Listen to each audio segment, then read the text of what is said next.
कर चुके रेप एवं दरिंदगी मामले में पुलिस ने आज 9वें आरोपी को कोर्ट में पेश कराया। इस दौरान इसने बड़ी ही बेशर्मी से घटना के बारे में बताया। उसने बताया कि वे लोग अक्सर उस इलाके में नशा करने के लिए जाया करते थे।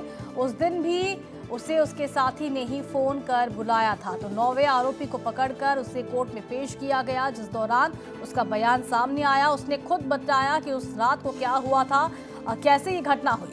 इस मामले में आपको बता दें, पुलिस ने कल 9वें आरोपी कृष्ण वर्मन को धुबड़ी के गोलकगंज से अरेस्ट किया था। गुवाहाटी पुलिस की एक टीम ने कल ये गिरफ्तारी की। इससे पहले 8 दरिंदों को पुलिस ने शुक्रवार को गिरफ्तार किया था। सभी की उम्र 18 से 23 साल के बीच की है। ये सभी मजदूरी और डिलीवरी बॉय जैसा काम किया करते हैं। सदाय माने बाबा खाबा जा पाहारत हा ताते माने रवि नाम এটা চলি এই মানে আপিটোক লৈ গৈছে। তাৰপিছত মোক লগৰ চলি এটা মোক মাতি লৈ গৈছে। তাৰপিছত মই গৈছোঁ, যাই কিনে আপিটোক ৰবিনৰ লগত দেখা পাইছোঁ।